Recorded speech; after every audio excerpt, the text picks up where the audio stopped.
tal, chicos? ¿Cómo están? Bienvenidos el día de hoy a este podcast número 4. Como siempre, recuerden, mi nombre es Noé Romero y bueno, soy estudiante también de aquí de la licenciatura de Ciencias del Deporte en IPAF.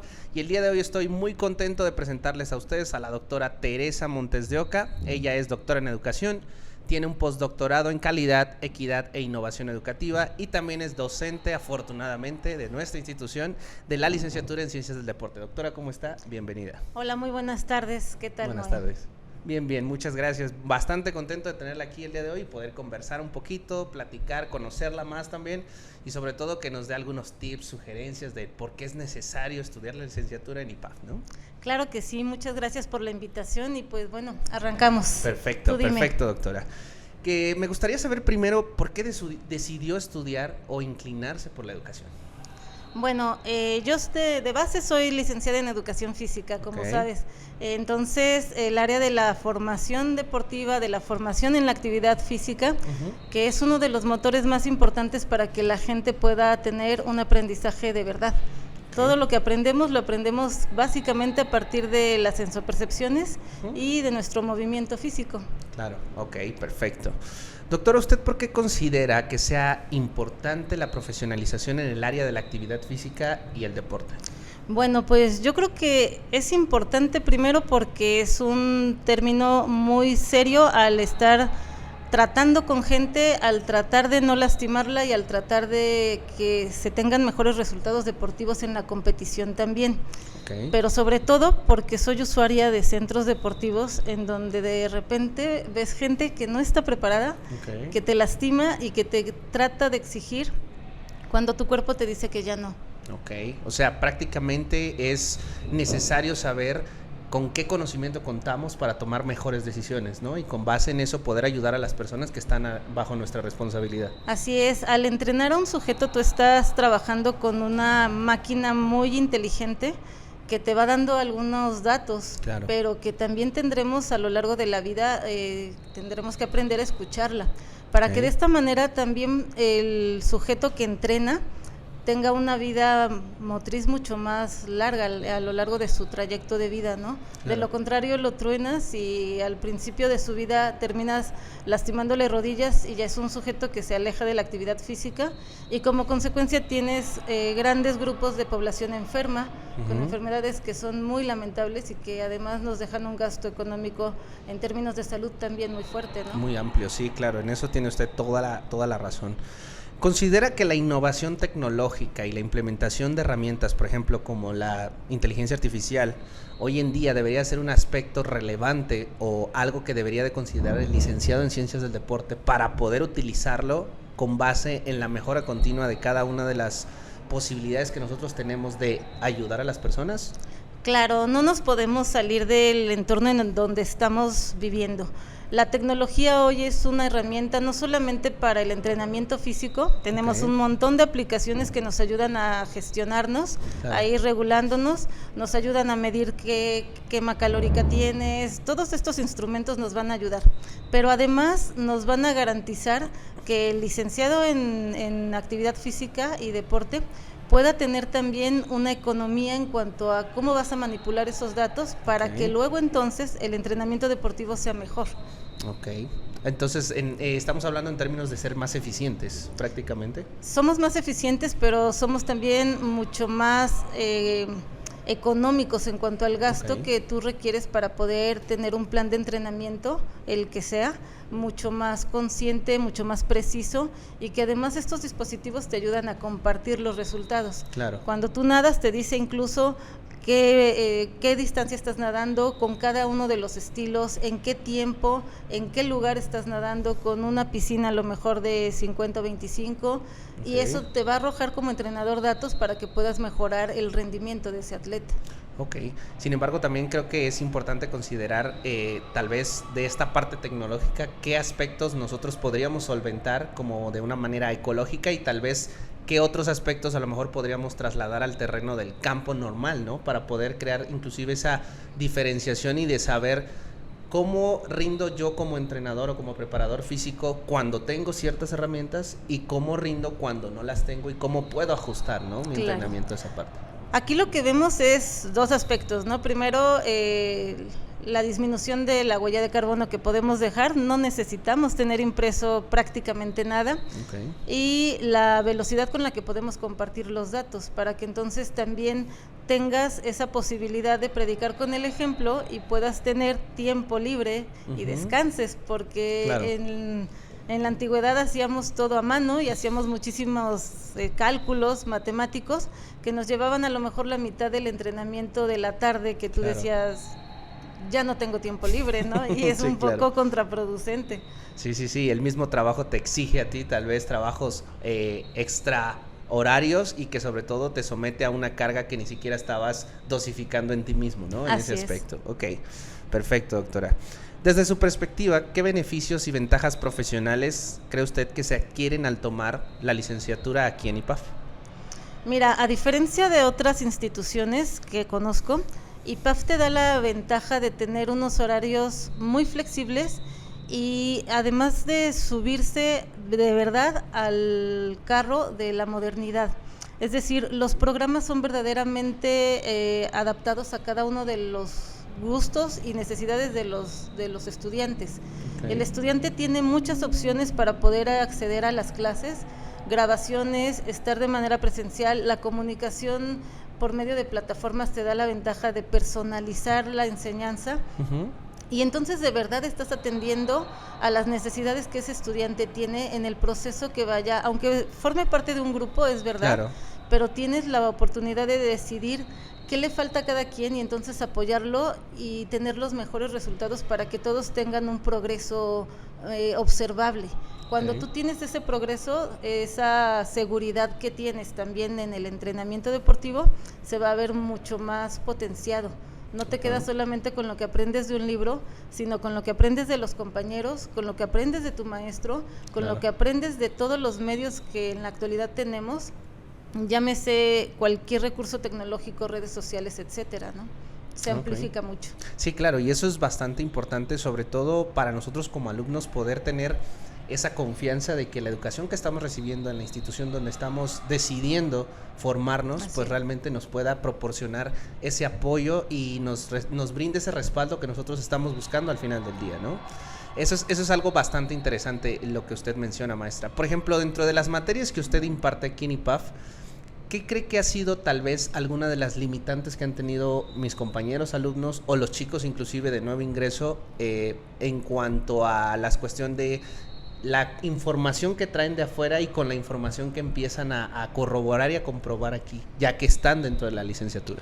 Bueno, a mí me parece que tengo la gran virtud de trabajar con las materias que a veces no les gustan tanto, que tiene que ver con algo muy sistemático, con algo de una reflexión muy profunda y que entonces creemos que no tienen mucho que ver con lo que estamos estudiando, como que son las materias así más, ¿por qué las tengo rudas, que tomar? ¿no? Ajá, la gente se lo puede preguntar. Una vez que empezamos ya en el avance de las sesiones, se dan cuenta de que verdaderamente esto les va a ayudar a resolver algunas situaciones, algunos problemas en el campo laboral e incluso en el ámbito personal.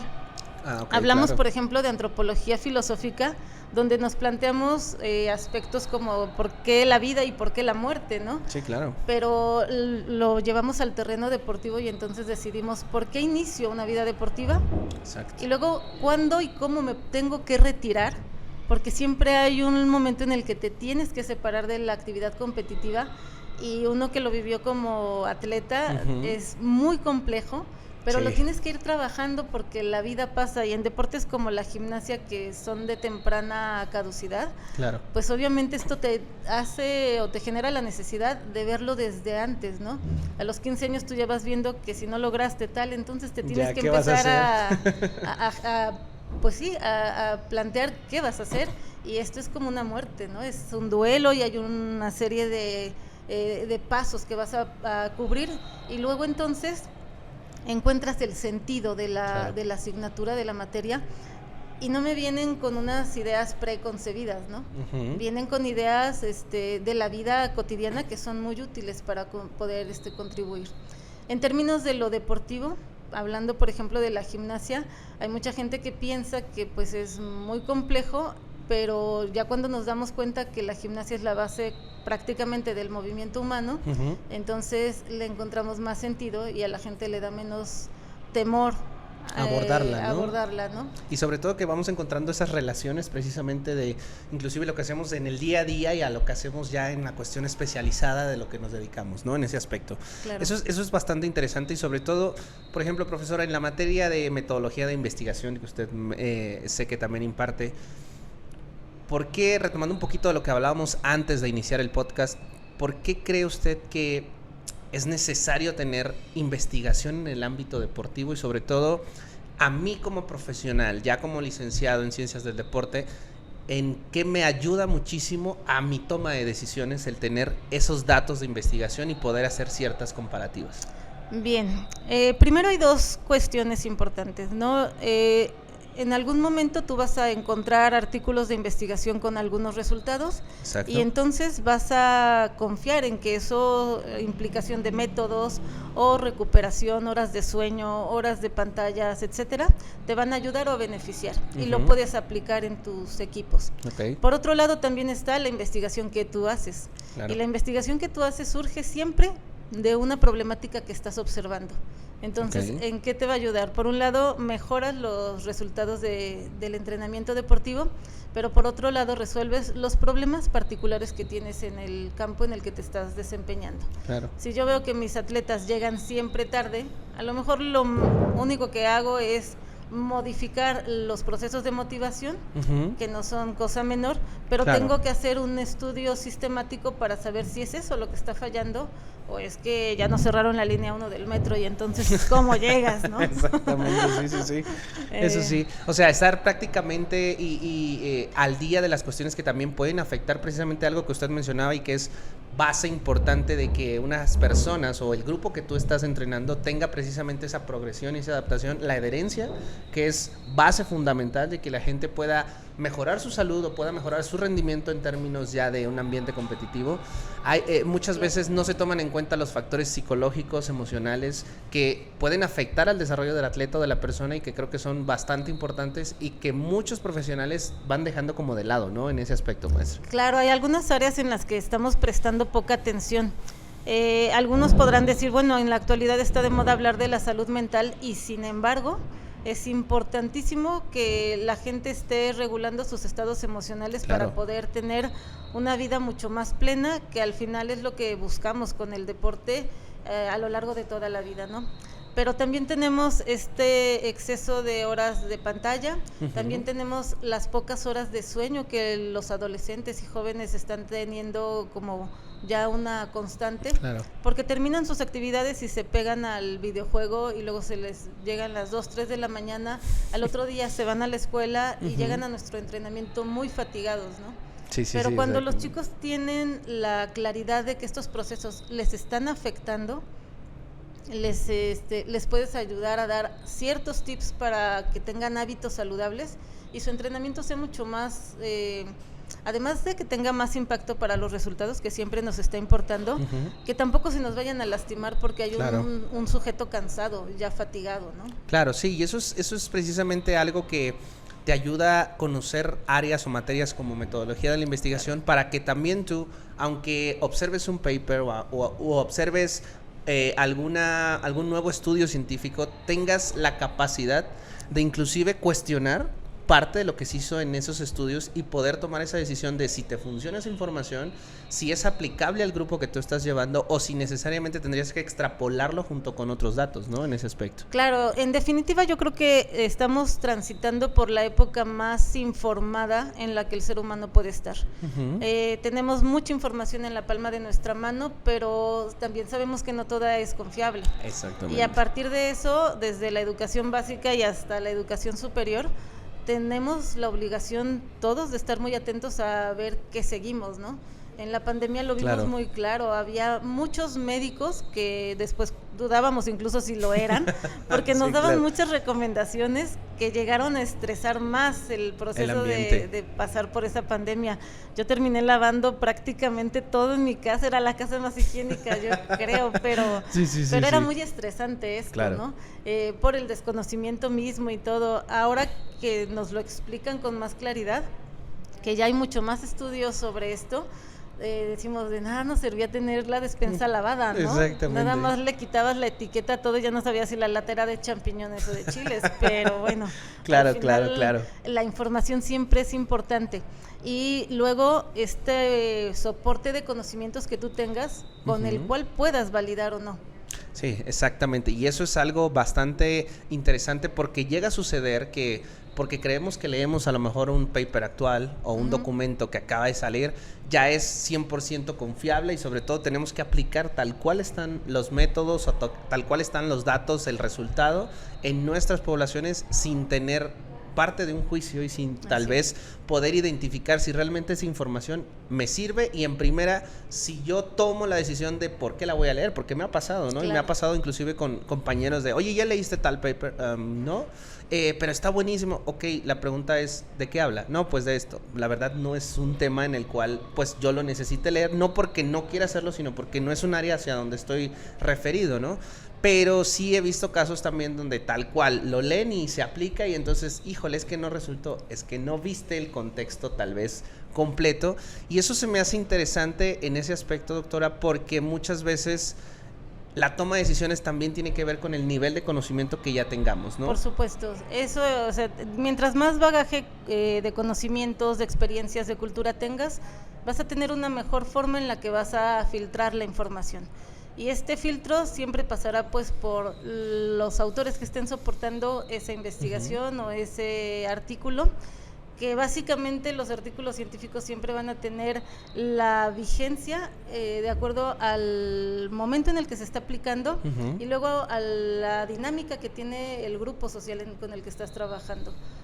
Yo no podría hablar de procesos de aprendizaje hace 5 años a los actuales. Claro. Mis alumnos aprenden diferente. Así porque es. Los medios y la tecnología nos han ayudado a diversificar las formas en las que se aprende. Exacto. Los procesos son cortos. Si yo quiero darles solamente una clase expositiva durante 3 horas, sí, a los 15 minutos ya los perdí y eso lo sé. Claro. Lo sé porque lo leí, pero lo sé porque lo viví.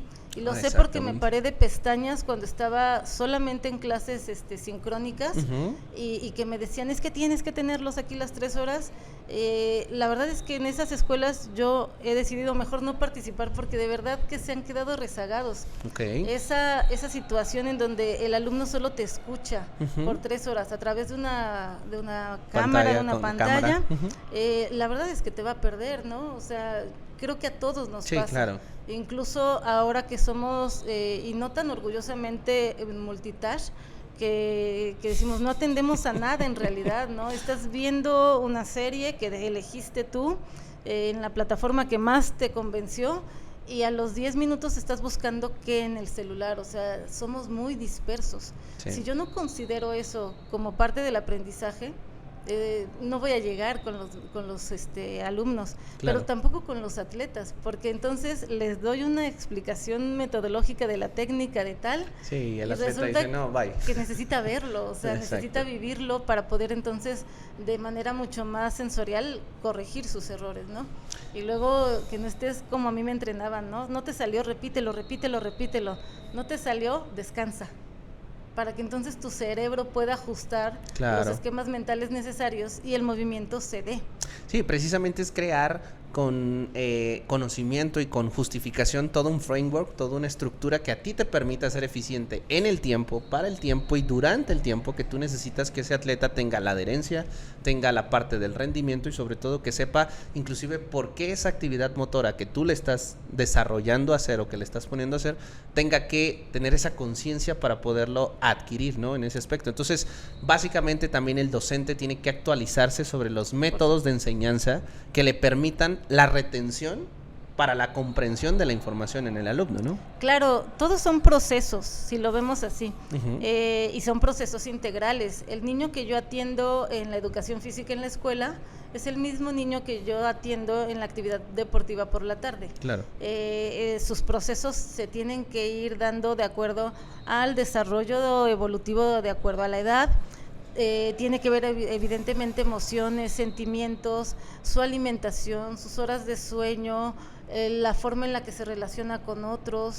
Es un solo sujeto. Claro. Y las formas en las que se da la información en la actualidad son muy vertiginosas. No podemos hablar de una clase como la que tomaban antes pues nuestros padres, tal vez, ¿no? Que llegaban y hacían una cátedra y ellos apuntaban. Hoy mis alumnos no apuntan porque no lo necesitan. Okay. Y no lo necesitan simplemente porque hay muchos otros recursos que van a cubrir esas dudas. Y que cuando se ponen a hacer una actividad de reforzamiento, una tarea, estoy yo y está directamente en el WhatsApp, pues es decir, en segundos, y les resuelvo en segundos porque sé que es el momento que tienen para hacer de atención, ¿no? Claro. Entonces no me los pierdo, ¿no? Exacto. Si yo me tardo más en contestar, claro que no siempre puedo, en términos de la inmediatez, responder al minuto, ¿no? Pero los atiendo en cuanto me es posible, y yo tengo así como algo muy claro. Resolverles una duda no debe de ser más lejos de 24 horas. Si yo me tardo 24 horas, ya fue mucho. Porque además en mi cabecita está, no te tardes, porque ese alumno te está llamando, ¿no? Ah, mire, ese es un buen tip que puede dar inclusive a los compañeros que son docentes de usted en ese aspecto, y sobre todo a nosotros también, de exigir a los maestros, tiene 24 horas para responder mi duda, si no se me olvida. No les exijan. Si no, se me olvida, ¿no? No, pero bueno, retomando esa parte, creo que se me hizo bastante interesante, maestra. ¿Cuál cree usted que sería la ventaja competitiva que tiene el modelo estructural en cuestión educativa que maneja aquí IPAF en comparación con otras instituciones? Mira, afortunadamente sí puedo comparar porque tengo experiencia con otras universidades también del área. Y yo le apuesto mucho a la flexibilidad y al trato personalizado que tiene IPAF, que no tienen otras escuelas. Que independientemente de que tengas grupos grandes o chicos, tienen la posibilidad de conectarse directamente contigo. Claro. No hay un proceso burocrático, ¿no? Largo, que tienes que sacar un ticket para poderte... No, o sea, aquí es el contacto directo. Y entonces esto, sumado con las plataformas, te va a ayudar a que este seguimiento en cuanto a cómo vas en las notas y todo esto, te va reflejando. Claro. Entonces, cuando tú ves que estás en riesgo, te pones en contacto sí o sí con tu profe, ¿no? Sí, sí, sí. Y si ves que vas muy bien, incluso te refuerza, gracias, y luego entonces puedes ayudarle a otros, y el aprendizaje entre pares es una realidad. Sí. Lo que en otras escuelas la verdad es que yo no he encontrado, ¿no? Es más burocrático tal vez, ¿no? O es una limitante en lugar de ser un apoyo. Así y que te puedas sentir respaldado por los profesores. Y el único que te puede ayudar es el profe. Exacto. Entonces no es como el aprendizaje también de otros que son compañeros, pero que tienen mucho que pueden aportar. Claro. Incluso hasta para la claridad de las tareas, ¿no? Sí, sí, sí. A mí como docente me puede quedar súper claro lo que les dije y se los pongo ahí en la plataforma escrito, se los digo de manera verbal y luego me entregan otra cosa. Sí, y sucede, la verdad es que sí sucede. Sí, todos me entregan otra cosa. Sí, sí, sí. Entonces tengo que generar yo una mejor comunicación, a lo mejor ser más clara, a lo mejor no dar tanto detalle porque puedo distraer, ¿no? Entonces lo vamos aprendiendo sobre la marcha todos. Y aquí lo importante es que cuando hay alguien que me dice lo que tengo que entregar es esto, y yo dije, no es eso. Es un foco, ¿no? Entonces, en ese momento pongo un mensaje en el grupo y les digo, recuerden que la tarea va así y así y así. Y entonces todos, en estos intervalos en donde nos dejamos de ver físicamente, pueden irse generando ya toda la claridad. Y cuando las tareas llegan, entonces ya la retroalimentación va en un sentido más del contenido que de la forma. Claro.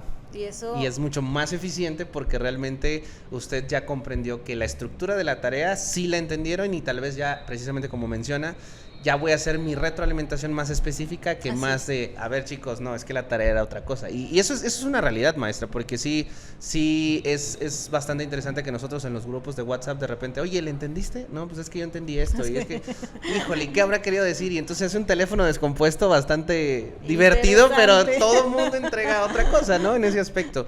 Y por ejemplo, retomando un poquito esta parte de las estrategias, a lo mejor, para poder tener o desarrollar más habilidad de aprendizaje, ¿usted qué nos podría recomendar o dar como algunos aspectos, algunos tips, por ejemplo, de cómo podríamos desarrollar esa habilidad de poder tener más capacidad de retención o de mejorar las técnicas de estudio inclusive?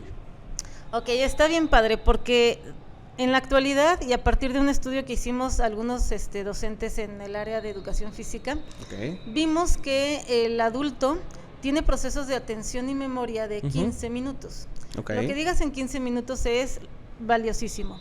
Pero luego tienes que generar algunas estrategias como docente para que esta generación de oxigenación en el cerebro te dé la oportunidad de volver a tomar otros 15 minutos, y luego otros 15, y luego otros 15. La recomendación que yo les hago a los alumnos es, primero, desglosa la tarea que tienes que hacer. Y de esa tarea, selecciona las palabras que no entendiste. Y de un lado, las palabras que sí entendiste, que te hicieron mucho sentido, porque esas son importantes, las dos son importantes. Para que luego entonces, las que no entendiste, las puedas consultar en Wikipedia, no pasa nada. Si no es una fuente científica totalmente, pero es una fuente que nos ayuda a clarificar algunas categorías conceptuales. Luego entonces, abordas la tarea desde las instrucciones y vas a tener ese resumen de lo que la clase completa de 3 horas te quería dar. Regularmente yo empiezo la clase y les digo, los temas de la clase son estos, y al final les digo, mis conclusiones son, y ya. Y luego ni caso me hacen, y tienen que sacar ellos sus propias conclusiones, porque tiene que ver con la plataforma de conocimientos previos que tiene, y todos tenemos conocimientos previos distintos. Entonces, a partir de eso, los muchachos van teniendo sus propias dudas, y es ahí donde yo entro en el refuerzo que necesitan para que se pueda personalizar justamente su proceso. Entonces, básicamente la segmentación es una herramienta muy potente para poder desarrollar mejor el aprendizaje. Sí, y luego que tengas consciente lo que quieren decir las palabras que sí conoces y las que tal vez no, y que tienes que investigar, ¿no? Así es. Me suena, y creo que no tan exacto lo segmentaba, pero creo que por ahí es algo de lo que yo hacía, y la verdad sí me ha funcionado esa parte de lo que entiendo lo separo, y lo que no, después lo investigo, y entonces ya después lo relaciono, ¿no? En ese aspecto, entonces la verdad es que sí te genera un mejor conocimiento. Y dedícale tiempo, porque la verdad es que si te pones a hacer la tarea mientras estás cuidando a tu bebé y haciendo la comida y viendo la tele, no va a funcionar tan bien.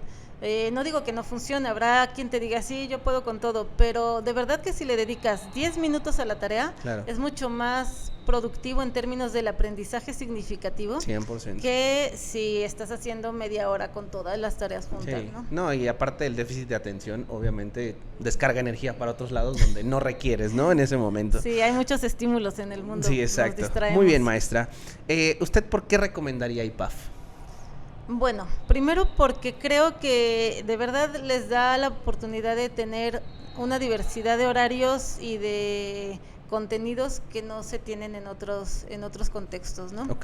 Y luego porque sí estamos muy preocupados porque el área en la que estamos profesionalizando es el área en donde nos encontramos trabajando, es decir, me voy a encontrar contigo, y quiero entonces que yo tenga la posibilidad de tener la cabeza bien alta para decir es egresado de mi escuela. Sí, exacto. Y luego que sepamos hacer nuestro trabajo, ¿no? Exactamente. Eso es algo bastante interesante, y tiene usted toda la razón del mundo. Maestra, ¿algún libro que nos quiera recomendar para los chicos, para mí? Mira, yo les puedo recomendar algún libro de metodología de investigación que yo creo que es la piedra angular de la investigación en México. Roberto Hernández Sampieri, metodología de la investigación, te lleva de la mano. Pero en términos, por ejemplo, de la conciencia de uno mismo, cualquiera que sea de Jorge Volpi, de los ensayos de Jorge Volpi, o cualquiera de los trabajos que tiene, se me fue, Milan Kundera. Que sí, efectivamente puede ser muy novelado, y al final encuentras muchas de las respuestas a las preguntas de la vida. Pero en términos, por ejemplo, de la filosofía, por favor, Fernando Savater.